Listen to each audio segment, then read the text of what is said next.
Ari Rabinovich is off today, but we are joined by Fil Martino in the Business Center. Hey, Phil, how are you? Hi, I'm good. How are you? I'm good. Good to see you. Thanks for joining us. Let's start with the Canadian economy, which is really struggling to add jobs. So Canada's unemployment rate held steady at 6.5% last month. Hiring remained weak across the economy. Stats Canada's labour force survey shows employment rose by a modest 15,000 jobs in October. Business, building and support services saw the largest gain in employment. This while finance, insurance, real estate, rental and leasing saw the largest decline. According to Brendan Bernard, a senior economist at hiring website Indeed, October brought more of the same for the labour market. He says it's a familiar pattern. Population has outpaced job growth in all but 1 month so far this year. So did we stall the economy too long? I guess many people are wondering. That's the question, Cynthia. That's the question. I mean, can I say it looks like that? But I'm not, I'm not an expert. All right. Now, a potential strike is looming at Canada Post. I mean, they've come out with some tough numbers, and they've been really struggling. But at the same time, the Crown Corporation is looking to branch out, Phil. Okay, so they handle your mail. Are you gonna trust them with your money? We'll see. Huh. It looks like Canada Post is heading into banking services once again.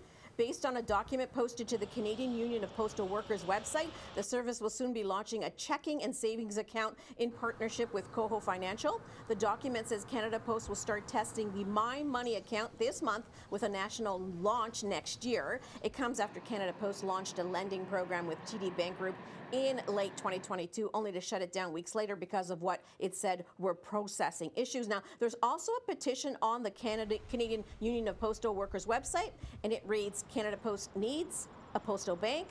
Canada, rather, needs a postal bank. Thousands of rural towns and villages in our country do not have a bank, but many of them have a post office that could provide financial services. Interesting. Didn't know this. Okay, now a Canadian author, Phil, is getting plenty of attention after Donald Trump's election victory. Tell us more.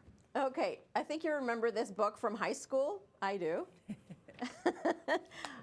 I'm aging myself. I don't want you to know how old I am, but I read it in high school. Okay, this book is flying off the shelves. Margaret Atwood's The Handmaid's Tale has jumped to the top of Amazon's best-selling books list following Donald Trump's re-election. Wow. Amazon's stats, yes, show it saw, listen to this number, 6,866% surge, 866% surge in sales. In one day, it rose to third place from its previous ranking at 209. Now, it currently occupies the top spot in Amazon's literary fiction and political fiction categories. In The Handmaid's Tale, childbearing women are rounded up and forced to produce children for wives who are unable to have them. And one of the key issues of the U.S. presidential election this year was reproductive rights. Yes, it was.